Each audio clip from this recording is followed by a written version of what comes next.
अभी हमने देखा कितने डिफरेंट टाइप ऑफ सॉल्यूशंस हो सकते हैं। तो अब इन सॉल्यूशन में कितना सॉल्यूट हमारे कितने सॉल्वेंट में डिसॉल्व होता है ये डिपेंड करता है हमारे सॉल्युबिलिटी पे।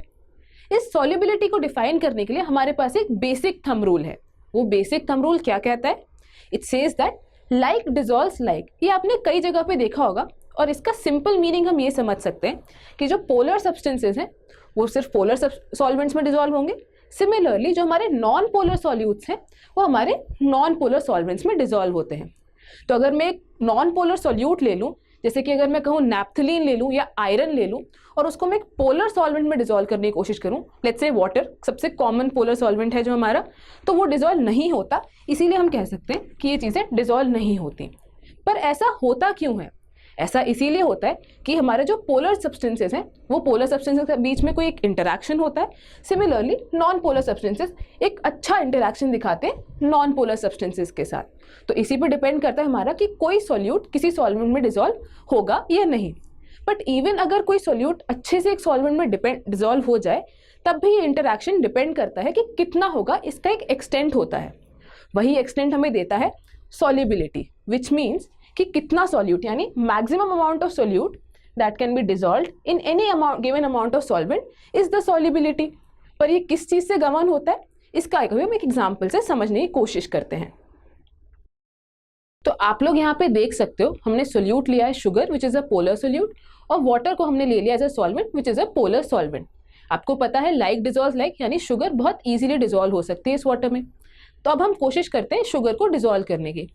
अगर मैं पहले थोड़ा सा अमाउंट डालती हूँ शुगर का तो आप देखेंगे जो शुगर पार्टिकल है वो सराउंड हो जाता है वाटर पार्टिकल से और एक क्लस्टर बन जाता है। सिमिलरली जैसे जैसे मैं और शुगर डालती जाती हूँ सारे sugar particles are surrounded by water particles forming a cluster और इस तरह से हमारी शुगर डिसॉल्व होती जाती है। पर देयर हमारे पास एक टाइम आ जाएगा ऐसा जब हम और शुगर डालेंगे तो वो डिसॉल्व नहीं होगी। क्यों? क्योंकि हमारे पास इनफ वाटर मॉलिक्यूल्स ही नहीं है उसको सराउंड करके क्लस्टर बनाने के लिए। तो ये जो टाइम आ गया हमारे पास जब हम और शुगर नहीं डाल सकते, ये हमारा सैचुरेटेड सॉल्यूशन होता है। और इसी सॉल्यूशन में जो हमारा अमाउंट है शुगर का जो उस वाटर में डिसॉल्व है वो उस सॉल्यूशन की सॉल्युबिलिटी को डिफाइन करता है। आपको यहाँ पे एक और चीज़ ध्यान देनी है कि ये पूरा एक्सपेरिमेंट हमने एक पर्टिकुलर टेम्परेचर पे किया है और सॉल्युबिलिटी भी उसी पर्टिकुलर टेम्परेचर के लिए हमने डिफाइन की। अगर हम टेम्परेचर चेंज करेंगे तो जो हमारी सॉल्युबिलिटी है वो चेंज हो जाती है। अब आपने जब सॉल्युबिलिटी को समझ लिया है तो हम देखते हैं कि इफेक्ट ऑफ प्रेशर और टेम्परेचर क्या होता है सॉल्युबिलिटी पे। सबसे पहले हम बात करते हैं जब हम एक सॉलिड सोल्यूट को डिसॉल्व करेंगे एक लिक्विड सॉल्वेंट में, तो हम देखते हैं क्या होता है। तो अगर हम टेम्परेचर के इफेक्ट की बात करें तो हम इसको दो केसेस के रूप में समझ सकते हैं। जो फर्स्ट केस है उस केस में डेल्टा एच लेस देन 0 है और जो सेकेंड केस है उसमें डेल्टा एच हम मान सकते हैं ग्रेटर देन 0 है, यानी रिएक्शन एंडोथर्मिक है। इसको समझने के लिए हम केसेस वाइज एक एक करके इंडिविजुअली देखते हैं। तो अगर हम यहाँ पे देखें जब डेल्टा एच लेस देन 0 है तो जो हमारा डिसोल्यूशन है उसको हम एक रिएक्शन की तरह लिख सकते हैं। यानी पहले अगर मैं सॉल्यूट और सॉल्वेंट अलग अलग ले लूँ उसको हम ए मान सकते हैं और जब सोल्यूशन बन जाता है उसको हम बी मान सकते हैं। तो जब डेल्टा एच लेस देन 0 है तो हमें पता है कि रिएक्शन एक्सोथर्मिक होता है, यानी यहाँ पे हमारे पास हीट इवॉल्व होगी। तो हम यहाँ से समझ सकते हैं कि अगर मैं हीट इवॉल्व हो रही है और अगर मैं टेम्परेचर को इंक्रीज कर दूं विच मीन्स मैं हीट इंक्रीज कर रही हूँ यानी कि प्रोडक्ट इंक्रीज हो रहा है, तो रिएक्शन बैकवर्ड जाना चाहिए विच मीन्स हमारी सॉल्युबिलिटी डिक्रीज हो जाएगी। अगर हम दूसरे केस की बात करें जब हमारा डेल्टा एच ग्रेटर देन 0 है यानी हमारा जो डिसोल्यूशन का प्रोसेस है वो एंडोथर्मिक है, तो इसको भी हम एक रिएक्शन की तरह रिप्रेजेंट कर सकते हैं।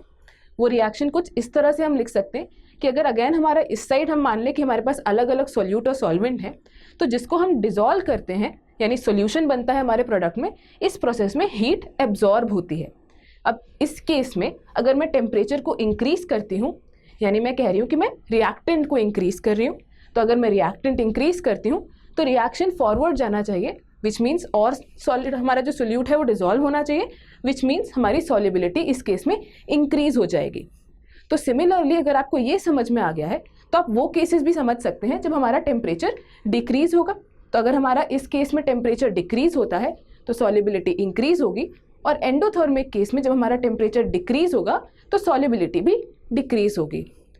तो ये हमारा टेम्परेचर का इफेक्ट है ऑन सॉल्युबिलिटी।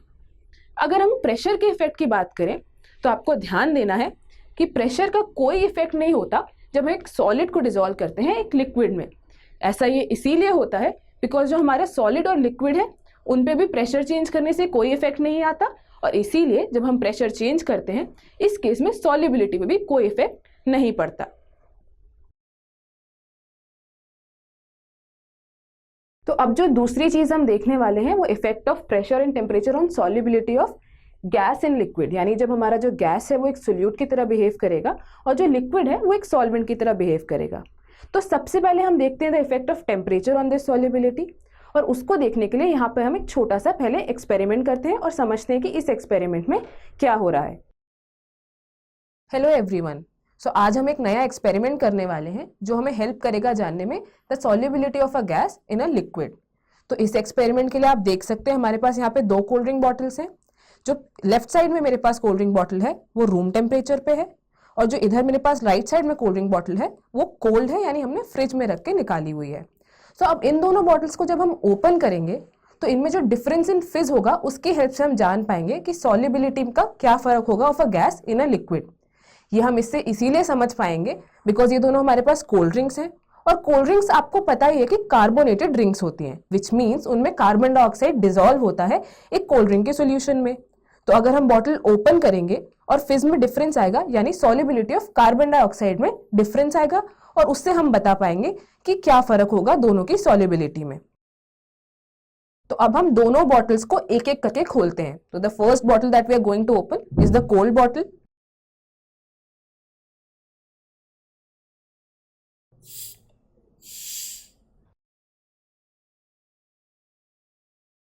अब हम रूम टेम्परेचर वाली बॉटल को भी खोलने की कोशिश करते हैं।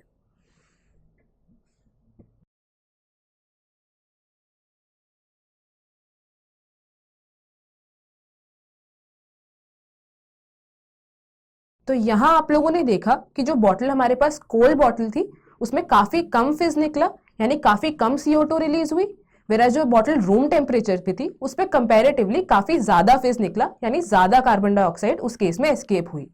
इससे हम समझ सकते हैं कि जब टेम्परेचर ज्यादा होता है, जो कि रूम टेम्परेचर वाली बॉटल का था, उस केस में सॉल्युबिलिटी कम हो जाती है बिकॉज ऑफ टेम्परेचर, और इसीलिए हमारी ज्यादा कार्बन डाइऑक्साइड बाहर आई। वेराज जब टेम्परेचर कम होता है तो सॉल्युबिलिटी इंक्रीज हो जाती है of a gas in a liquid, और इसीलिए उस केस में काफी कम CO2 ने एस्केप किया। तो अभी आप लोगों ने हमारे एक्सपेरिमेंट में देखा कि जब हमने टेम्परेचर इंक्रीज किया था कोल्ड ड्रिंक का तो जो सॉल्युबिलिटी थी कार्बन डाइऑक्साइड की वो डिक्रीज हो जा रही थी, वेराज जब हमारा टेम्परेचर काफी कम था तो जो हमारी गैस थी कार्बन डाइऑक्साइड उसकी जो सॉल्युबिलिटी है वो इंक्रीज हो जा रही थी। इसको हम कुछ इस तरह से समझ सकते हैं कि जब भी हम टेम्परेचर इंक्रीज करते हैं एक सॉल्यूशन का जिसमें गैस सोल्यूट की तरह बिहेव कर रहा है, उस गैस मॉलिक्यूल्स की जो मोबिलिटी होती है वो इंक्रीज हो जाती है क्योंकि उसकी एनर्जी इंक्रीज हो जाती है, और इसी कारण से वो इजीली एस्केप करने लगती है, एंड देयरफॉर उसकी सॉल्युबिलिटी जो है वो कम हो जाती है। एंड वाइसी वर्सा भी हम समझ सकते हैं कि अगर हम एनर्जी डिक्रीज कर दें या टेम्परेचर डिक्रीज कर दें तो जो गैस मॉलिक्यूल्स है उसकी मोबिलिटी भी डिक्रीज हो जाती है, एंड हेंस सॉल्युबिलिटी इंक्रीज हो जाती है। अब हम देखने की कोशिश करते हैं कि प्रेशर का क्या इफेक्ट होता है सॉल्युबिलिटी पे। तो प्रेशर का इफेक्ट अगर हमें जानना हो तो हम कह सकते हैं कि जब हम प्रेशर इंक्रीज करते हैं तो जो गैस मॉलिक्यूल्स हैं उनकी जो मोबिलिटी है वो डिक्रीज हो जाती है क्योंकि उन पर ज़्यादा प्रेशर होता है, और इसी कारण से तब सॉल्युबिलिटी इंक्रीज हो जाती है। वेराज अगर हम प्रेशर कम करें तो इसका एग्जैक्ट ऑपोजिट होता है, क्योंकि हमारे पास प्रेशर कम है, gas molecules can easily move around, तो उसकी सॉल्युबिलिटी डिक्रीज हो जाती है, वो ईजिली एस्केप कर पाते हैं। तो इसमें हमने ये तो देखा कि क्या इफेक्ट है, बट प्रेशर का इफेक्ट कितना है ये हम यहाँ से नहीं समझ सकते, और इस इफेक्ट को बताने के लिए हम एक लॉ पढ़ते हैं जो आपने पहले भी देखा हुआ है, and that law is known as Henry's law.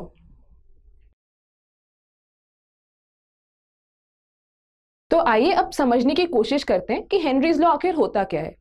उसके लिए हम एक क्लोज्ड कंटेनर लेते हैं और उसमें हमने एक लिक्विड ले रखा है। इसी लिक्विड के ऊपर एक गैस प्रेजेंट है यहाँ पे। तो क्योंकि ये गैस प्रेजेंट है, इस गैस का कुछ ना कुछ पार्शियल प्रेशर होगा, और इस पार्शियल प्रेशर के कारण वो गैस धीरे धीरे हमारे लिक्विड में डिसॉल्व होने लगेगी। तो ये गैस कितनी डिसॉल्व होगी, यानी इस गैस की इस लिक्विड में क्या सॉल्युबिलिटी होगी, ये हम जान सकते हैं हेनरीज लॉ की मदद से। तो हेनरीज लॉ हमें क्या बताता है, उस गैस की जो सॉल्युबिलिटी है हम उसके मोल फ्रैक्शन से देख सकते हैं, और हम कह सकते हैं कि जो mole fraction of the gas होगा जो डिसॉल्व्ड है उस लिक्विड में, वो डायरेक्टली प्रोपोर्शनल होगा जो partial pressure of the gas है अबव दैट लिक्विड। तो this is our Henry's law.